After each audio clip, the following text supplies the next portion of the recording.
for our conference to celebrate together the 50th anniversary of the National Institute of Strategic Studies. We have very good set of very interesting speakers, world-class experts, and we're very excited about the upcoming presentations. We also have representatives of the President's Office and the Prime Minister's Office, and I hope you will enjoy today's program. Доброе утро, уважаемые дамы и господа. Спасибо большое, что приняли наше приглашение. И несмотря на занятой график, в Казахстане последние дни очень много интересных международного уровня мероприятий происходит. И мы рады, что вы смогли выбраться сегодня и с вами поделить радость и отпраздновать 50-летие нашего Института стратегических исследований. Сегодня с нами присутствует наши менеджеры, которые стояли у истоков данного института. Он был создан в 1965 году, тогда еще назывался научно-исследовательской лабораторией при Госплане Киргизской ССР.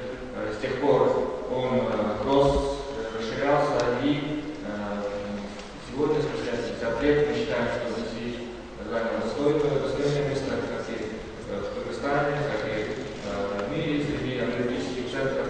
И мы очень рады, что сегодня к нам пришли поддержать наш юбилей, наше руководство, представители аппарата конференции, аппарата правительства,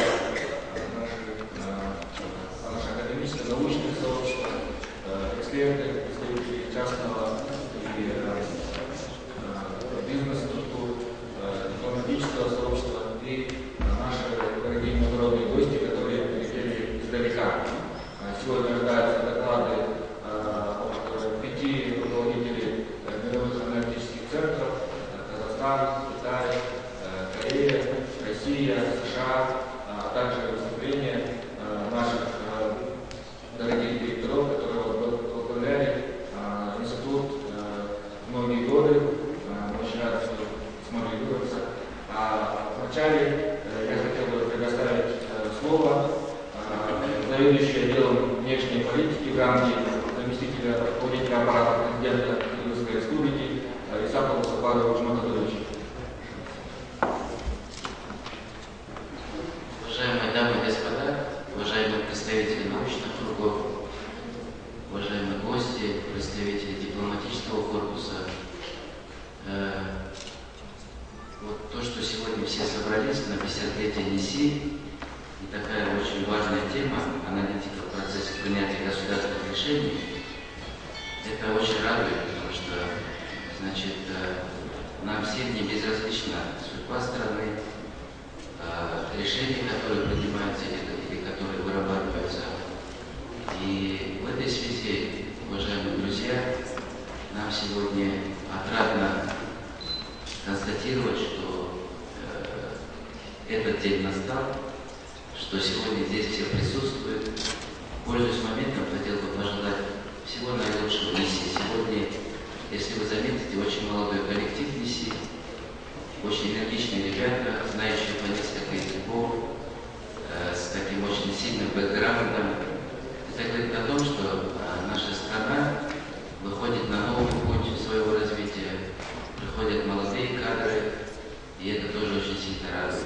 Пользуясь моментом, уважаемые участники конференции, разрешите зачитать послание президента Кыргызской республики Атамбаева Алмазбека Шершеновича, потому что он тоже очень много читает аналитических материалов, которые готовятся в НИСИ, и ложится ему на стол. Поэтому вам большое спасибо еще раз, пользуясь данным моментом. Уважаемые участники конференции, дамы и господа, прежде всего позвольте искренне приветствовать всех участников и гостей, собравшихся в Бишкеке для участия в конференции аналитиков в процессе принятия государственных решений. Символично, что данное мероприятие проходит год 50-летнего юбилея Национального института стратегических исследований Кыргызской республики. За этот период институт прошел все изменения социально-экономического уклада советского и современного Кыргызстана, служа государству по сей день. Со дня своего основания институт зарекомендовал себя как важное и компетентное учреждение, создавая необходимую основу для правительственных решений. Славной традицией института высокий уровень и глубина научных исследований, всесторонняя эрудиция сотрудников снискали коллективу заслуженное уважение в стране и за ее пределами. Уважаемые друзья, сегодня Центральноазиатский регион и мир в целом практически переживают период глобальных перемен. Формируются новые геополитические центры, меняются общественные, демографические и интеграционные тенденции. Все эти процессы требуют самого глубокого осмысления для того, чтобы выработать и принять адекватные шаги и решения. В этой связи хотел бы подчеркнуть, что нам нужна серьезная интеллектуальная работа над проектами развития, проектами будущего. Необходима система долгосрочного экономического и социального прогнозирования. Мы должны чувствовать и анализировать проблемы современного общества. И здесь, безусловно, важна роль Национального института стратегических исследований. Также отрадно отметить, что в активной и многосторонней деятельности института важной его составной частью является работа подобных конференций. Сегодняшнее мероприятие собрало представителей госучреждений, научных и исследовательских центров, а также региональных и международных организаций разных стран. Рассчитывая, что ваша встреча будет конструктивной, а выработанные идеи и рекомендации востребованы на практике. Уважаемые дамы и господа, в заключение хотел бы поздравить весь коллектив Национального института стратегических исследований с 50-летним юбилеем и поблагодарить за тот огромный вклад, который вы вносите в развитие страны. Президент Кыргызской республики Алмазбек Атамбаев.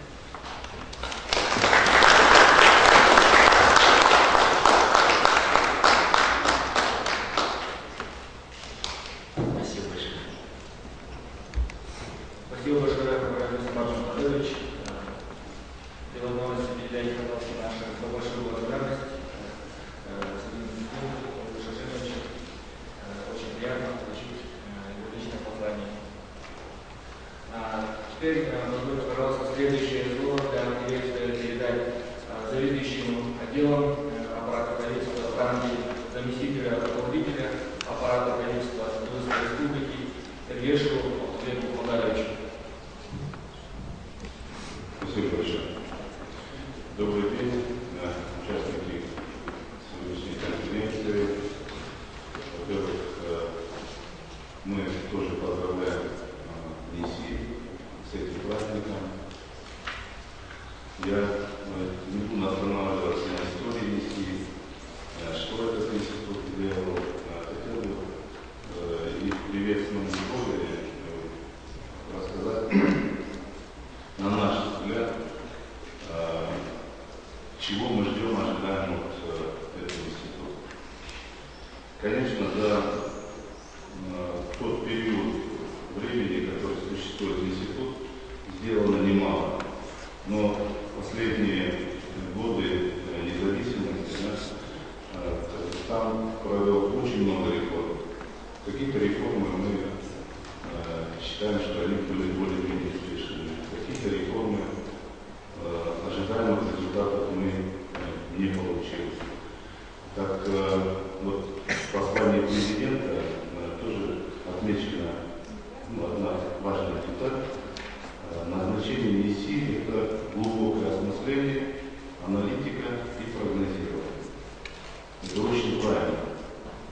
Очень правильно. Вот разрешите остановиться чуть-чуть, уйти в историю, сделать хронологию, для чего это. Я считаю, что ЕСИ именно должен быть таким вот первым главным помощником правительства, чьи рекомендации должны закладываться в основные стратегические программы, документы. Помните, после приобретения независимости Кыргызстан вышел на международный рынок, вышел в мир, он вышел и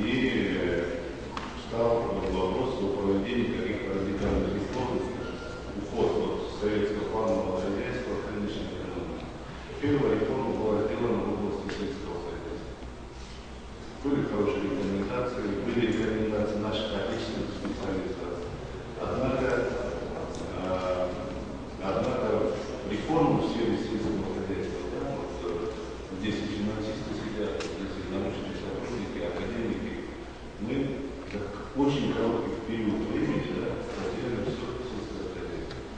Мы хотели пойти, наши специалисты предлагали, допустим, пойти по тому же пути, как это было сделано в соседней большой стране. То есть раздать скотину, раздать здание помещений, но голову, количество голов продать через 10 лет. Но были даны нам другие рекомендации.